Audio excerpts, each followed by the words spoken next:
Welcome aboard the cruising show. If you're new here, my name is Ken. I'm here with my wife, Andrea, and you can watch us here on YouTube, on Facebook, or you can listen to us on your favorite podcasting platform, Spotify, Apple, Google, or just head on over to thecruisingshow.com. That'll bring you over to our website.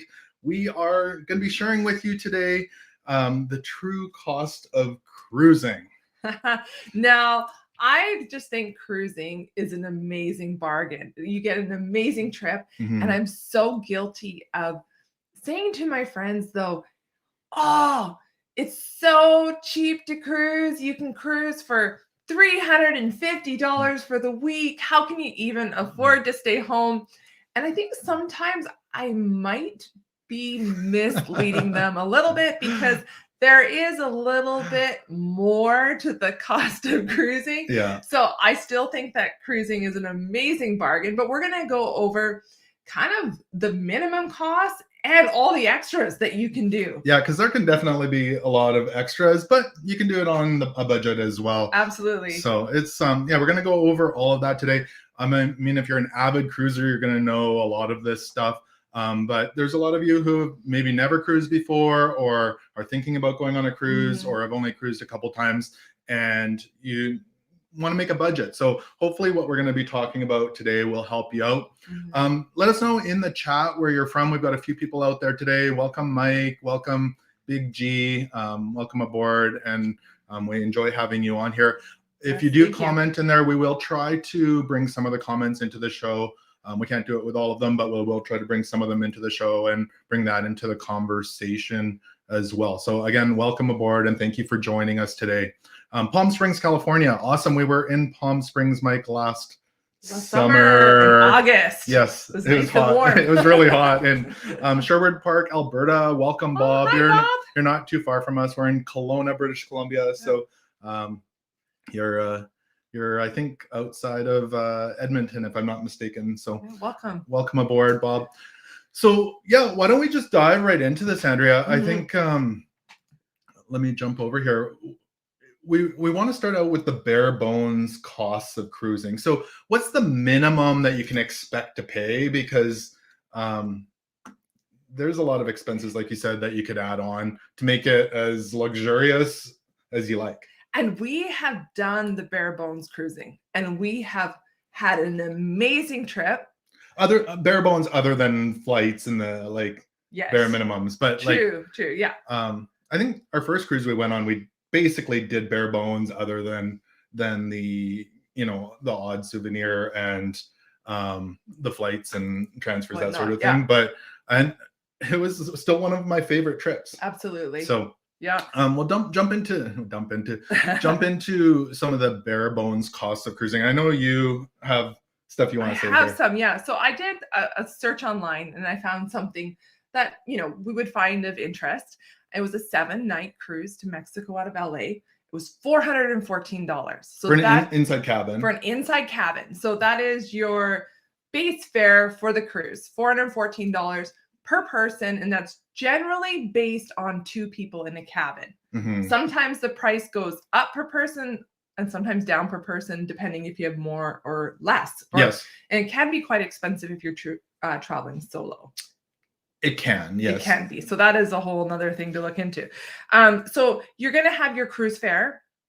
And the next thing that you do have to pay is the taxes and port fees. Yes. And those vary depending on where you're going. If you're cruising out of LA and you're going to Cabo, Mazatlan, and Puerto Vallarta, that is a lot less expensive in port fees than it is if you go to Alaska. Yes. And the other thing I should mention, some cruises will have 4 ports versus 3 or 2 ports. So you are going to be paying a different amount depending on the ports and where those ports are located. Yes. And then the other thing that is expected is gratuities. Yeah. And a lot of the cruise lines will just bill you for the gratuities, and it's automatic. So often you'll see prepaid gratuities. So you can prepay them as you're kind of, what's it called? Not booking, but like you're registering for your cruise ahead of time. You can have that already charged, so you don't have to think about it later. Or if you don't do that, they'll put it on your account on the ship. So when I was looking at that $414 cruise, it had port fees of $130. Again, this is per person, and gratuities would be $112 per person if you did the automatic, what they charge to your account. So you're looking at a bare bones cruise of $656 per person, not $414. And that is not including how to get there. That's having your friend drop you off at the cruise ship. We all need the friend that drops us off at the cruise ship. We do, yeah. And that's, that's just getting on the cruise ship. That's nothing else. Yeah. Well, our last cruise, we just got off the Carnival Vista, and we had an hour and 40-minute Uber ride back to the airport because of construction. But yeah, there can be a lot of transportation costs, or parking, all that kind of stuff. And we'll get into that a little bit more. And yeah, so that would be like the bare bones cost. Do you want to speak a little bit on what gratuities cost? Yeah. Sorry. Now, they vary depending on your stateroom and the company you're cruising with. So I searched just a few of the companies looking up. Most of them charge between $16 and $25 per person per day. Yeah. And they all have slightly different rules. So like with young children and stuff, some are no gratuities expected under 2, some are 3. So you're going to want to go online and read specifically for your cruise. Yeah, no, for sure. And also I do want to mention that gratuities can depend on the type of cabin you get as well. Yes. So if you're getting a suite, the price tends to go up per person. Yeah, versus a basic room. I do want to note here, welcome to Big G is from New Zealand. Wow. Wow, you're far away. Welcome. You're far away. And then Bob is mentioning this is so basically he's saying that the cheapest fare from Edmonton is out of LA, and we found for our end of where we're at as well in British Columbia, going to LA and cruising out of there can be very affordable just because it's easy to get there. And again, most of them go to Mexico, and the port fees are low. So that's a kind of a good point there. So any other thoughts on all of this, the bare bones costs? No, I just think you can have a great cruise. I see though that Big G has a question here. Sure. So what about last minute bookings just before the sailing? 4 for the price of 2. We were going to talk about deals later a little bit, but you are right. So we did the Carnival Panorama last August with our son, and those can be some of the best deals. So we had to pay for 2 fares, and then our son was $1. But the gratuities and port fees, we still had to pay for him. Yeah. So the cruise fare was $1, but you still paid for gratuities and that. And the same thing when we sailed with all of our kids on MSC. The same thing. There was discounted rates and kids sail free and different things like that. And there's still gratuities. There's still all those costs as well. But the last minute cruise deals can be really good. I work for the school district, so I'm very limited to a school calendar at this time, and that makes it more tricky to pick last minute deals. But some of the best deals, like especially if you can go in the off season, incredible if you can go last minute. Yes, for sure. So yeah, I think for the bare bones costs, I think they're pretty straightforward. One thing I do want to mention, and I'm not sure if Big G knows this, I know in Australia, I believe gratuities can be included in the fare, and I'm not sure if that's the case in New Zealand as well. But it's a different structure. It's a different structure there for sure. So why don't we jump into our next category? And this is where a lot of the extra costs can come in. So we've got a few different categories. This one is onboard costs and extras. And I think, do you want to start out with internet? I do. Because internet, we all have our busy lives. We try to limit how much internet we buy. We do. And this is a tricky one because I do like to be connected to home, and it's not just streaming the internet or for fun. Internet, though, can get very expensive and isn't always the best internet service that you expect when you're at home, let's say, like, Yeah. and often it It leads can- to a lot of frustration because people pay big money, and depending where you're at, the reception just isn't very good at times. Yeah. But let's like talk about the cost. And one thing I do notice, if you do pre-purchase your internet, it tends to be less expensive. Some of the companies run 10% off, some of them run 20% off. Yeah. They may have different internet packages where you can just pay for 24 hours, but those tend to run you a fair bit more. But for instance, I saw one cruise line was offering $20 to about $28 per day, depending on the speed, whereas NCL, a Norwegian, was running between $29 and $39 per day as an add-on. And one thing I noticed when we were on the Vista a couple of weeks ago, the costs to buy it on the ship for the day were more expensive than if you pre-purchased it before you went. Mm-hmm. So that's something to think about as well. Now, we will commonly just buy it for a couple of days on the ship, maybe a sea day, that sort of thing.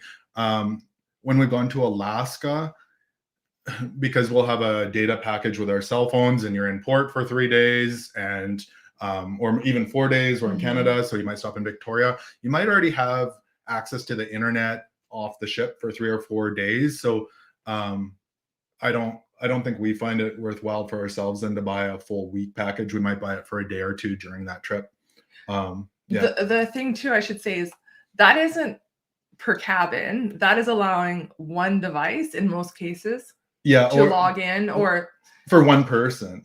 Yeah, but you can often log out and then, like someone else in your cabin, log in, but you can't simultaneously run 2 devices. Some packages do, though. Yes. Yeah. But some will allow you more devices or different things like that. So internet can definitely add up. For sure.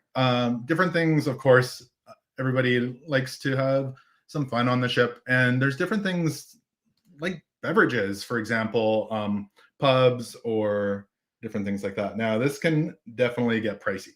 Yeah, no, the cruise line does provide you with beverages. So if you've never cruised before, you go to breakfast, most of them will have coffee, tea, orange juice, maybe a couple other kind of juices, depending on the cruise line, that are inclusive. And then usually at lunchtime, it is either like an iced tea, lemonade, or some kind of flavored water. Flavored waters.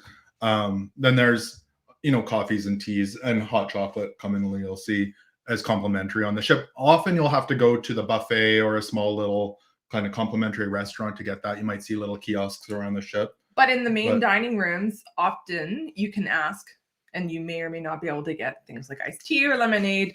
But all those other beverages that they advertise, sodas, drinks, beer, all the frilly drinks. they cost money. Yeah. And so they do try to sell you beverage packages. Okay, yeah. And you can purchase your beverages individually, one at a time, or you can buy a drink package. But it can be pretty pricey, and they can add quite a bit to your cruise. So do you want to speak? I know a lot of the drinks are between $10 and $15 US. But of course, the sky's the limit depending on what you're getting. But that would be like a common price on a ship. But I know weekly plans, and keep in mind, typically everyone in the cabin over the age of 21 would have to buy a beverage package. If one person does. Yeah. So, for example, I was looking at Carnival. And their drink package currently is $59.95 a day per person, plus 18% gratuity. So on a 7-night cruise, that would come to $495 per person. Per person. Yeah. So your $440 cruise, just $414 cruise, just more than doubled in price if you wanted that package. Yes, and that is if you like your beverages. That is the way to go. They also have soda packages on the cruise line. So if you want non-alcoholic, I know Royal Caribbean has a middle of the line package that is non-alcoholic, but includes like mocktails and that sort of thing. But the drink package and drinks can add up. You know what? We have seen soda, like cans, Well, vary from what, like $2 to $3? it's usually each? $2 to $3. I know when we were on Princess last summer, it was, I think this was to Alaska on the Discovery Princess. Soda in a glass, I believe, was $1.50, and the prices could have gone up. And a can was $2 plus gratuity. Yeah. But I believe it was $3 a can for soda on Carnival. And we looked at the soda package, and for us, we were looking at it, and I like to have a soda once in a while, but in order to justify it, I was going to have soda, at least 3 cans of soda every day to break even, or I could just buy them individually. So we opted to buy them individually on that cruise. Yeah. The other thing is, and if you are trying to sail on a budget, a lot of the cruise lines will allow you to bring 12-pack of non-alcoholic cans onto the ship. So double check that. I know you'll see, especially on Carnival and Royal Caribbean, you'll see people walking in with a case of Pepsi or whatever. It does have to be in your carry-on. You can't put it in your suitcase. Yeah. And you do need to check, because there are like size. They can't be oversized cans or anything. So they all have their own rules. One thing I just want to bring back up on the internet, Bob here is saying for platinum level, it's $10 a day for 10 days. Which is a great deal. So if you have status with a cruise company, they'll often give you bonuses where you can get discounts. So that's great to know. Thank you, Bob. That's good to know. All right. So I think we'll kind of move on to the next part of that, which I think similar thing is specialty restaurants. So I can't think of a ship that doesn't have specialty restaurants. Maybe some from like the 80s, if there's any of those around. But ships will have several areas where you can go to specialty restaurants, and they're commonly things like Emerald's Bistro, or I mean, almost every ship probably has a steakhouse on it. Yep. Like Carnival, commonly you'll see Fahrenheit 555 Steakhouse, but there's I fumble on this one. Cucina del Capitano, Italian restaurants. There's usually Asian, like sushi, or it could be bonsai sushi, different things like that. Now I know I'm just listing off Carnival ones, but I can't remember some of the names on the other ones. So those are costs, and commonly, I mean, steaks are going to be more, but commonly those will start in the $20-$25 range, probably for going to those restaurants. So that's something to think about as well. If you're not wanting to eat in the main dining room, and you're wanting to go to some of the specialty restaurants, that will cost. Yeah, and then they will add gratuities on top of that too, usually 18 to 20% on top of the fee that they advertise. Yeah, no, for sure. Yoshi's saying he's shocked that paying $100 internet for a little over a week, he thinks that's a little pricey, and I agree, it is pricey. But internet on the cruise is very, very, very expensive. That's why we try to like internet detox a little bit on holidays. Yes. So specialty resturants, and you know what? Some of those restaurants are great. So it's your holiday, do what you like, but it can add up. Spas. And they have beautiful spas and beautiful spa areas. We like to go take in the spa tour and check out the facilities. How nice is the hot tub overlooking the water? It does look nice. Yeah. Sorry for those of you on the podcast, but there's a hot tub with its own private window overlooking Galveston. If you want to feel a little bit better, though, it is in port, so it's more industrial. It's not quite the beautiful view you would get to see. But there's some awesome little spa areas on the ship, but they're pretty pricey. They're more expensive than you typically would pay at home. At least that I found they're pricey.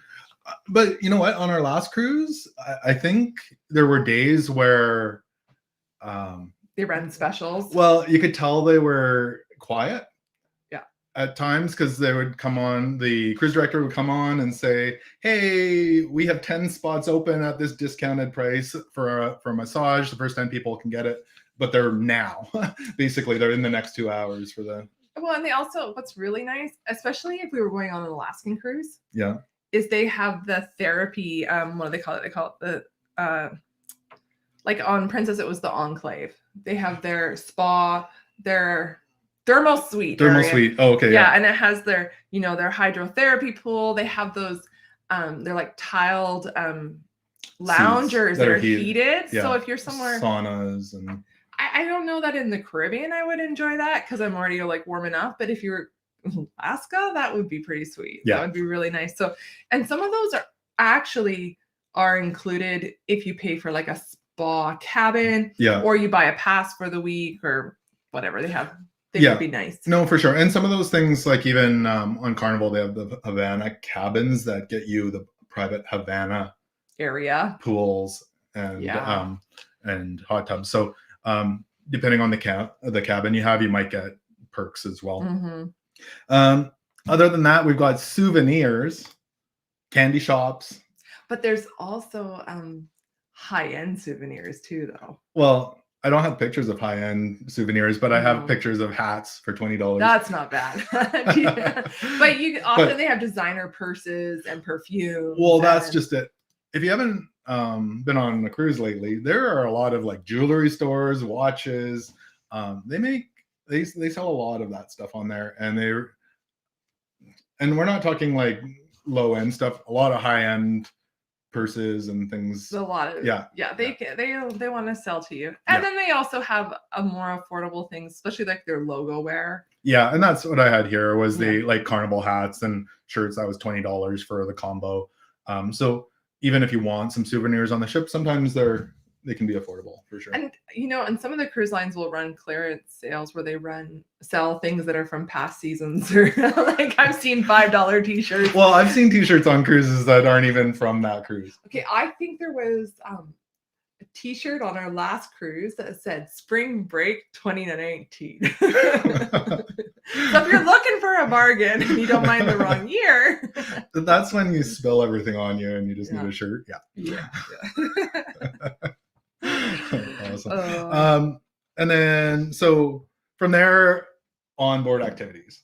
And I've noticed that the newer, bigger ships have really put in activities or like special features that have an additional cost. Yes. Roller coasters. Yes. That was and that was $15. Yeah, that was about a year ago. I did the roller coaster on the Mardi Gras. I don't know if the price is the same still, but I think it was $15 at the time. And I can't remember. It was probably no more than a minute long. It was short. It was quick. But you had to book it. It gets busy, and they're moneymakers for the cruise lines. They're fun. Don't get me wrong. But they're definitely. Well, especially if you're traveling with kids and they see these things, they're gonna want to go on the roller coaster. Yeah. So it's good to know ahead of time. But it's kind of price. I don't want to call it a once in a lifetime experience, but how many people get to ride a roller coaster on a cruise ship? That's true. So That's like cool. stuff like that, I find worth it. Yeah. More than other things personally. Anyway. Yeah. Go-karts. That's fun. Yeah. Yeah. Norwegian really likes their go-karts. I believe they have that on the Bliss. This was on the Joy. Norwegian Joy in Alaska. And the training price, was that like 15 or 25 roughly? I think it was somewhere $15 to $20. And that was a few years ago. Yeah. So I think the Bliss, the Joy, and another one has it, I believe.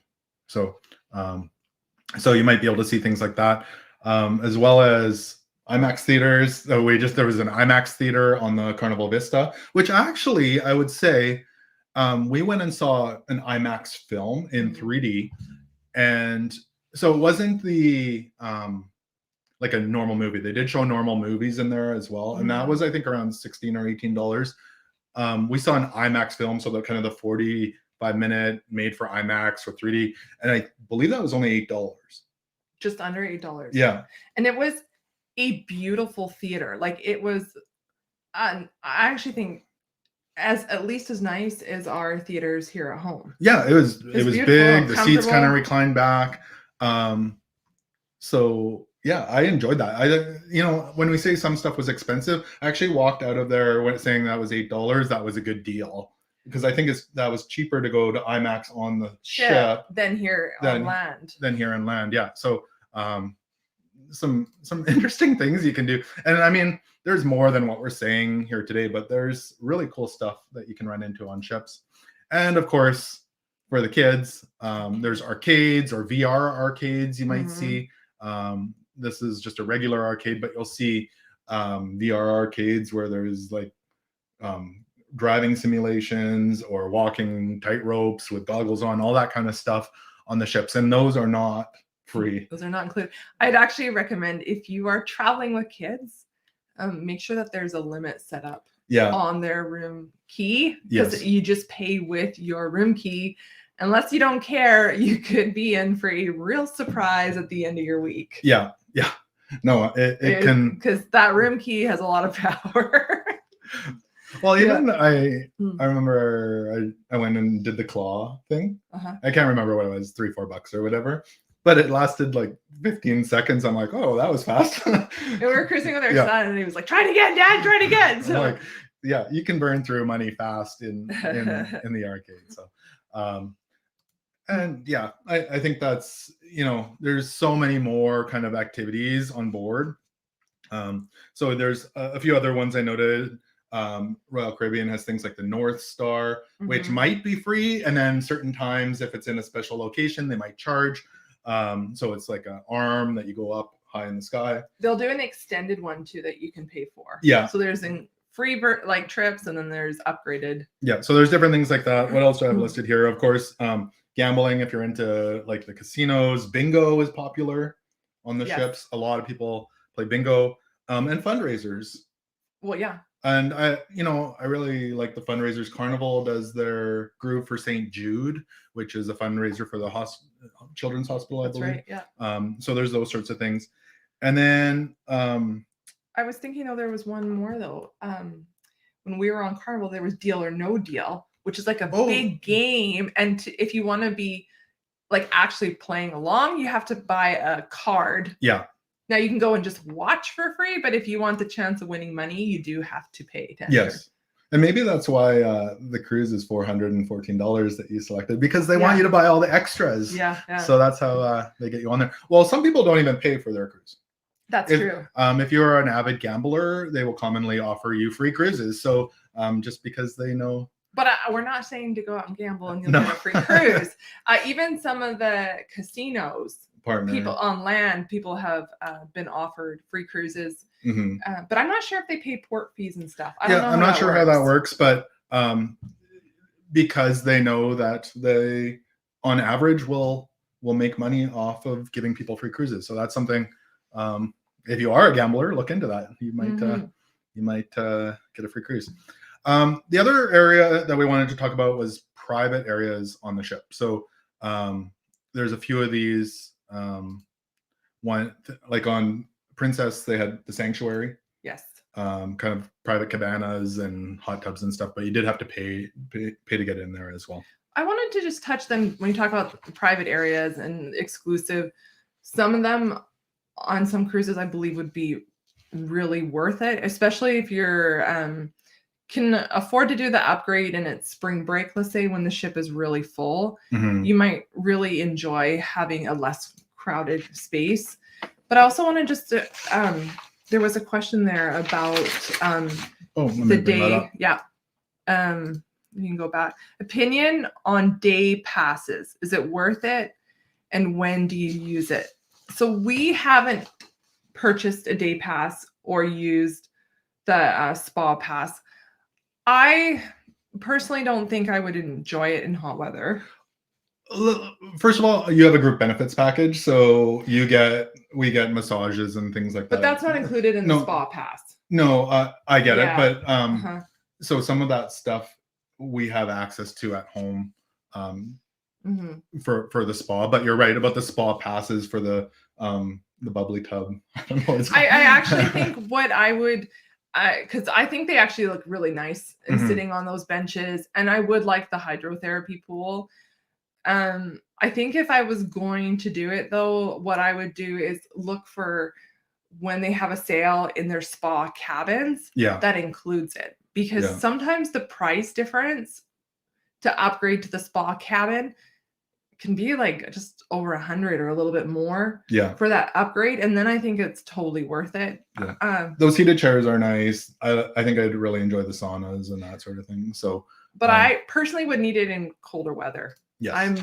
I get a little too warm with the Caribbean as it is. I'm more for Alaska. Alaska, absolutely. That's when I would use it. So let's jump over to our next category here. It was excursions and port costs, because there can be a lot of fees to add on for that sort of thing as well. And if we talk about that cruise, one of our first cruises we did, we just got off in port and walked around and explored the city, and we had a great time. I like to explore, hence the name Northern Viking Explorer. I like to walk around cities, even in our own town. I like to go for drives, find new streets that I haven't seen before. I like to explore. So just walking around a new place is extremely enjoyable for me. Some of you might hate that. So an excursion might be what you want to do. But I think about going to, we went to San Juan last year, Puerto Rico, and I was enamored by just walking around the city, walking on the cobblestone streets. And yet we did go into the forts and the castles that you had to pay to go into at minimal cost. That was probably one of, if not my top favorite ports ever. And we didn't really do an excursion other than paying $10, $15 to go into the fort. And the one pass got us into the other fort. And it was very inexpensive day. And we were able just to walk the short walk each way. Yeah. I guess one thing I do want to mention is, so for me personally, let's take zip lining, for example. I like going on a zip line, but within half an hour of our house, we have 3 zip line courses. So if I go to a country across the world, I would rather see what the city and culture is like than go ziplining. Ziplining's fun, don't get me wrong, but I can do that at home. I'd rather see. And same with like things like ATVs. We live really close to the forest. Yeah. And a lot of people in our community have ATVs. So if we want to go ATVing, we can call up a friend and be like, hey, we'll pay your gas. Let's go ATVing for the day. And so those kind of things influence. But maybe some people love to do high energy things all the time. It's your holiday. Do what you want. But we're saying you can do it inexpensive, or you can spend a lot. Yeah. Yeah, because some of those excursions are expensive. For example, in Skagway, Alaska, first of all, I want to say that Alaska excursions I found to be more expensive.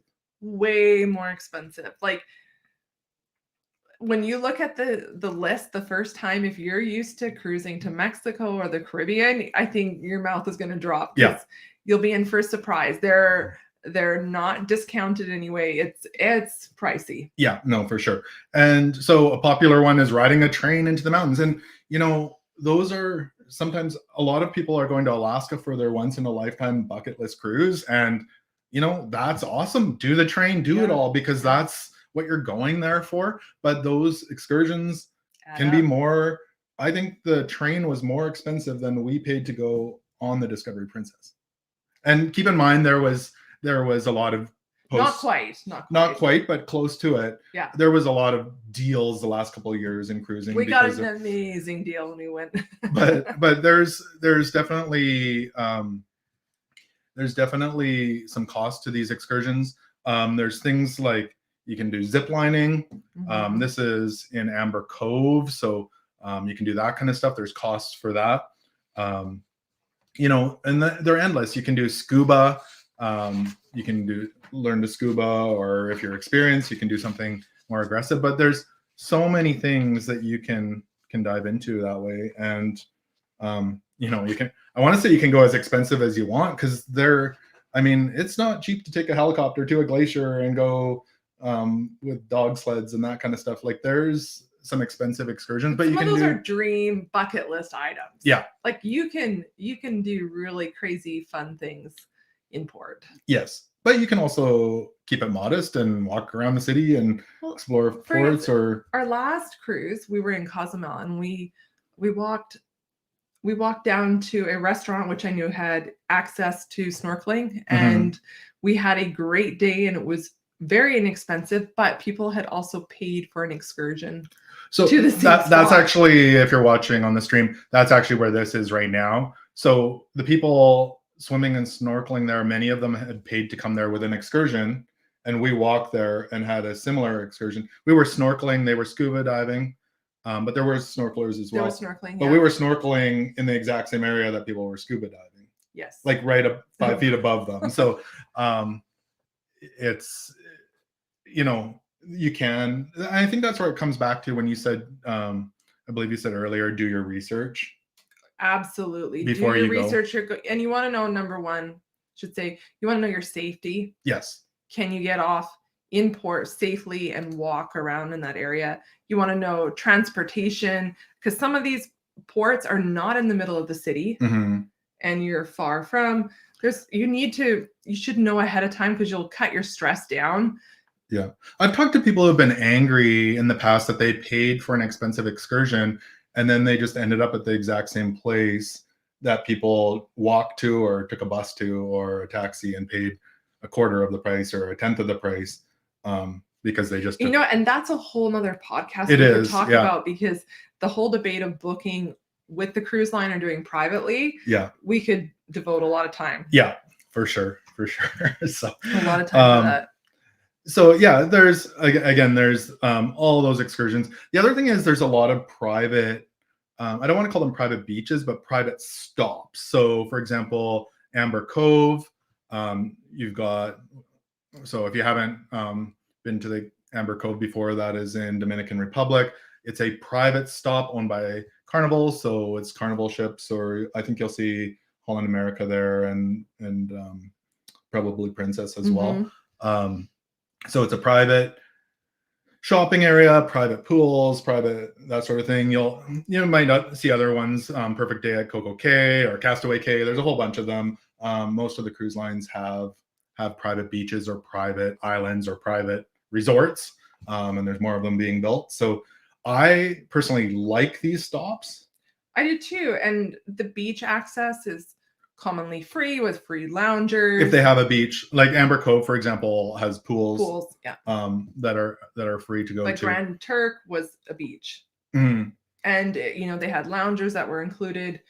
And you could have a gorgeous beach day, and you're right. You get off the ship, you're right there. Now, was Grand Turk a Carnival stop? I can't remember. We were on the Mardi Gras. So regardless, there was a private beach there. But it's free to go there, but then there's costs while you're there. Yes, it can be costs. There can be costs. Yes. So you can do it for free, but things, if you want to rent cabanas, that's going to cost you. Things like kayaking or stand-up paddle boards, jet skis, massages, those little fish that eat your feet in the little pools, chairlifts. And you say chairlifts, what's that? Mahogany Bay has a transportation chairlift. Because it's a walk over to the beach. So they put in a chairlift that can take you there. So which is really important if walking is difficult for you. But then there is a fee to it. Yes. So but they're good if you want to take a break. The other one I actually found I enjoyed was a rickshaw. Yes, we did that one time. Where did we do that? We did that actually here in Amber Cove. Okay. They're little rickshaws. So they are free to use, but they work for tips. So tips are expected. So you're going to need to carry cash. Yes. So, all those things in these spots, like the private beaches, of course, some of them will have complimentary eating areas, little buffets and things. But bars, you're going to be paying for those. You're going to be paying. There's restaurants. There's all sorts of stuff. So if commonly, you'll have to be paying for food at those ports as well. And when we were in Amber Cove, I stopped and I looked at some of the prices, and I thought it was actually pretty pricey. I think I recall like hamburgers were over like $15-16. It wasn't like discounted. Yeah, no, for sure. First of all, I want to say Tina Girl Travels, you love the fish pedicure. Yes. Yeah, well, I haven't tried that yet, but I think you should next time. Yeah, maybe I'd like it. Ken has I think he'd just squirm the whole time. I don't know that you could handle it. So Amber Cove, though, so cost, here's a good example. So kayaks for up to 2 people. Sorry, the photo's a little blurry there. $20 for half an hour, 35 for a full hour. So solar catamaran, zip lines, even they'll charge for umbrellas there, pool floats for the day, lockers, etc. So Wi-Fi. So all those things can add up. Actually, the Wi-Fi, if you're not getting it on the ship, is reasonable. Yes, it's commonly it's cheaper to use the Wi-Fi there. We also use an eSIM, like a secondary SIM in our phone. So if we want to get data in Mexico or wherever, we can do that as well through a private eSIM. So yeah, so that's kind of the different things at the private stops. We did want to talk about a couple things. Transportation in the ports. Yes. So taxis, we like to take the bus sometimes if we're a little adventurous. It's fun. Yeah. Shuttles, that kind of stuff. So those are things to keep in mind. Example, Mazatlan, if you want to go to the Golden Zone, you'll need to take a taxi. Well, we've walked it once, but it's a long walk. We took really a taxi back. Yeah. So those sorts of things can definitely add to the cost as well. And if you're a bigger group, you might need a bigger taxi. Or if you're going to, say you're going to a private resort, maybe you're going to Mr. Sancho's and Cozumel, something like that, you have to find a transportation to get there. And sometimes they charge per person and sometimes it's per taxi. Highly recommend taking a picture in the port of the set fees. Yes. Usually, commonly, they will have set prices and it'll be posted in the port. And we've had to refer back to the set prices when negotiating with taxis. Yeah. Because sometimes they like to inflate the price. Yes. So it'll all of a sudden they're telling you a price that's double or triple, and it's like, well, it's supposed to be this much, and then they're like, oh, okay, no problem. Yeah. So it's good to have a photo of it. So the other thing I wanted to mention is some excursions, though, will and this kind of goes back to where we were, may or may not include food. So usually, I shouldn't say usually, depends on the excursion, but you know, for example, we just went cave tubing and that in Belize, and that did include kind of a chicken and rice lunch. No beverage, though. No beverage. But that's something to keep in mind. So I know we already talked about that for the private stops. And the other thing we wanted to talk about is entertainers working for tips. Yes. So you'll commonly see, and I don't know if we have a picture up, and I don't know if I would call these entertainers, but they are performing a traditional. Yeah, I think it's, I can't remember what it's called. The flying Flordes, or we had a. Anyway, they do like a musical act while swinging down, but they do expect tips. They do expect, or you could call it donations. Donations. People will walk around before they start looking for tips. You'll see people with iguanas or parrots or monkeys or whatever, and they will want to, if you hold that, they'll expect a tip for that. Cliff jumpers. Yeah, especially if you're taking a photo with anybody, they're expecting something in return for that opportunity. Yeah. Any other thoughts? I know you kind of wanted to say what that cruise would cost now with all your extras. Well, I was just looking at that $414 cruise, and you could very easily, instead of, going on foot and having an inexpensive day where you just spend modestly, you might decide, though, there's things you really want to do because now you've seen the presentation on the ship and they're talking about these cool things.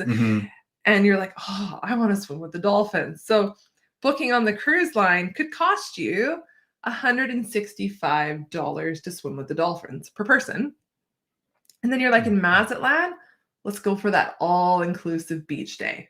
Yeah. So that's your drinks and your food. That's another $100 per person. And in Puerto Vallarta, you've heard all about Rhythm of the Nights. That is $165. So each, you would be looking at $430 to add on to your $414 cruise. So what's the grand total? Grand total would be roughly $1,820 per person if you Oh, you know what? I added on here things that we didn't talk about yet. Oh, So ignore that. We'll get back to that. Hold on. We'll it's get back to expensive. Your $411 cruise or whatever it is. It's growing. It's growing. Because we growing. haven't talked about the other costs, Ken. Oh, okay. Well, we're moving on to the other costs right now. Yeah. So- But anyway, yeah, the excursions. The excursions alone would cost you about $430 per person. So with a family of 4, that definitely adds up. Well, and your kids are going to want to swim with the dolphins. Yes. So Our poor kids have never swum with the dolphins. no, I know. They swam with the fish in the lake, but that's Yeah. Actually, our kids have swam with the stingrays. Stingrays, and they love that. Yeah, but there was no dolphins. I think we felt a little stressed though when you have 3 children in the lake or the ocean swimming, where you've heard of you had talked to someone recently that their trip was canceled because sharks came in. Yeah, they had gone to swim with the stingrays, and it got canceled because the sharks had been around. That was in Grand Cayman. So we didn't tell our kids about this. So we're out there with them, and you got 3 kids, and there's only 2 of you. So you spend the whole time like. But One, it wasn't. two, It was three, one, wasn't two. deep. It was only kind of chest deep, but. But you feel like a lifeguard, even though we're not lifeguards. Regardless, so pre and post cruise costs. So we'll go through this one pretty quickly. Because you know what? Some people live right by the cruise and they can port and they can get dropped off. And that they can do minimum and there's no other cost. That's For us, for example, Vancouver is a port for Alaska. It's not that far. We can, if we could have family drop us I off could at have the family train drop us off and just ride the train down there. So or they could drive us into Vancouver. It's only an hour. Yeah. But often you don't want to inconvenience families, so there are extra costs. Yes. So let's start out insurance. Insurance. So I have a medical plan through my work, so I could be like, "Oh, I'm good, let's go." But for us, I don't want to risk something happening abroad. You want to make sure that you are covered if you fell, if you got hurt, if you had an emergency of some kind. And there was multiple evacuations of people or taking people off of the ship or things that happened in port on our last cruise. Yeah. So we actually had to meet up with a boat outside of not Cozumel, but Cancun. We kind of went close to shore, and then the boat met us and took someone off. And hopefully everyone's okay.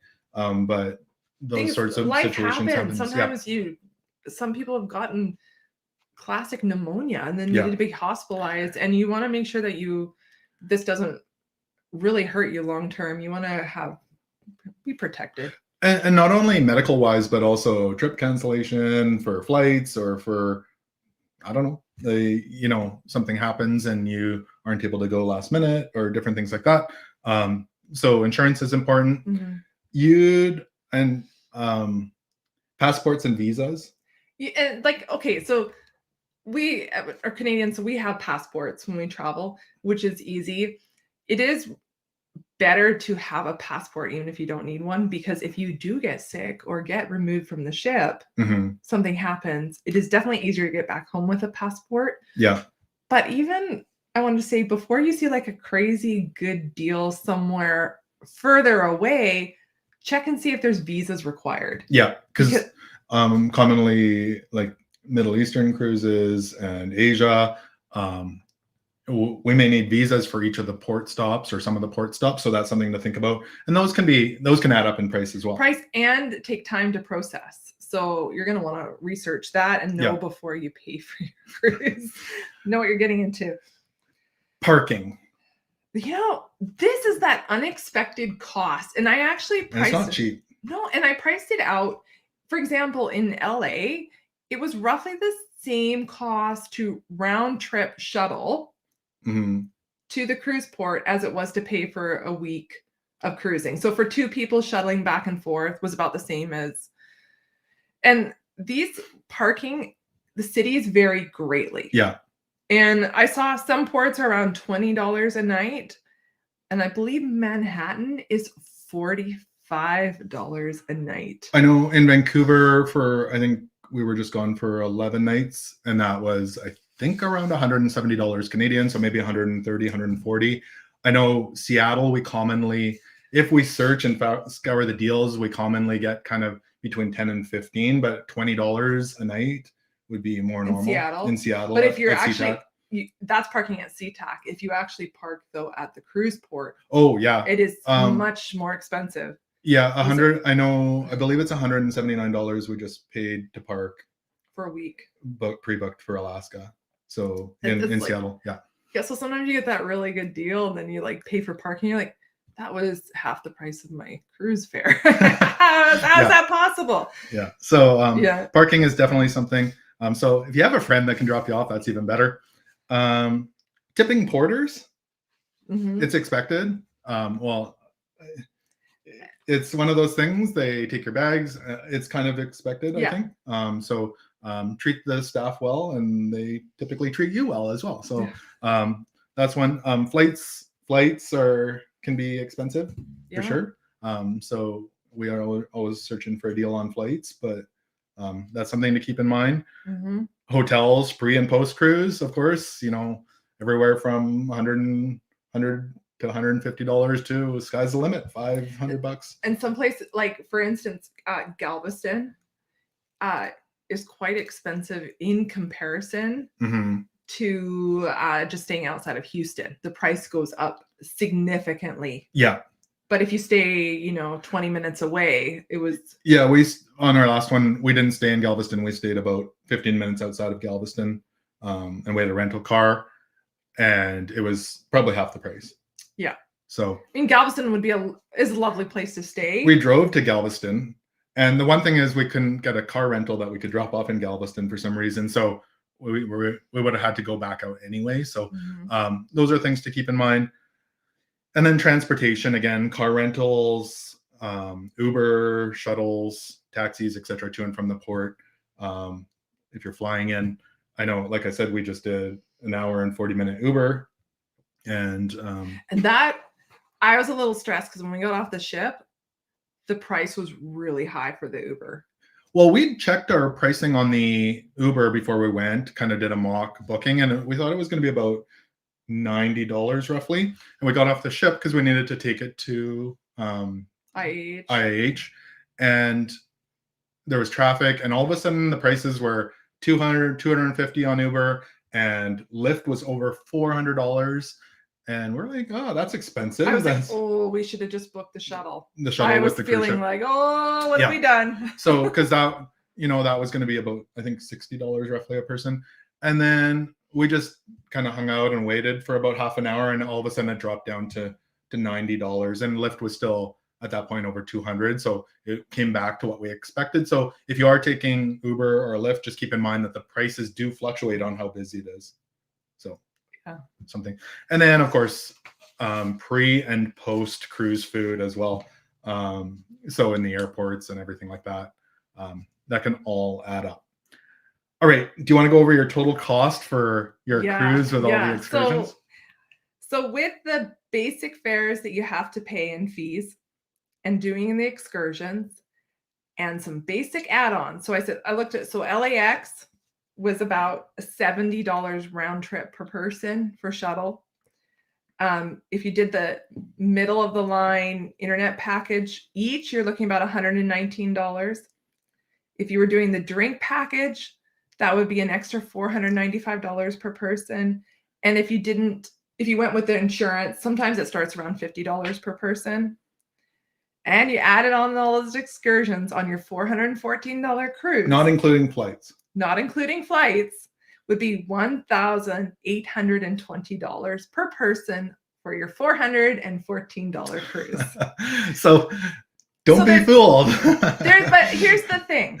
You can do that $414 cruise for $656. Yeah.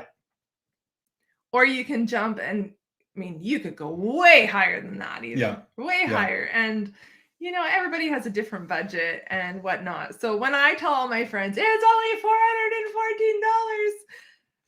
$414, it's not the whole story. Hence why on the last day, there's commonly angry people when they get their bill. I think it's better now that the cruise companies, they on your app, you can often watch your fees. And it's a good thing to check because mistakes do happen. Sometimes they enter room numbers incorrectly. So watch that, but it's better now. People can see the damages because it's on the app rather than this bill showing up on the at the end day. So I remember our first cruise, there was a lot of angry people on the last and day. that was pre-app. Yes. And they'll print out each drink that you order. Yeah. Like some people have like papers. And that's great. If you can afford it and that's your holiday, you know, cruise your way, do it the way you want to do it. Absolutely. We all have a different budget when we travel, but yeah, it can get pricey for sure. So you can go from cheap to sky's the limit. And yeah, that's really the cost of cruising. So Andrea, did you have any final thoughts? And if there's any quick questions, I know we've gone on for a long time here. So oh, I think cruising is a great way to have a vacation. I think it is a wonderful way where you can have amazing meals, great entertainment, see amazing places, and get to sample so many different cultures. It is, but you can do it on a small budget or you can do it on a large budget. It is, I think it's an amazing, fun holiday. Yes. So I kind of hope that for those of you who haven't cruised before or kind of thinking about cruising, or maybe have only cruised a couple times, this episode of the Cruising Show was able to help you out and just kind of help you understand what the costs of cruising are, because it's a little complicated to say in, you know, a 2-minute conversation. So hopefully this helped some of you out. I'm not seeing any questions there, so I think we're gonna just end it there. We've gone on for a long time today. Yeah. So again, this has been the Cruising Show here on Northern Viking Explorer. Make sure to hit that subscribe button if you haven't done so already, or follow us. And yeah, we hope to have more of these episodes coming up. You can watch us here on YouTube and Facebook, or listen to us again on your favorite podcasting platform. Thanks again for everyone for joining us. And until next time, have a wonderful week. Take care. Bye-bye.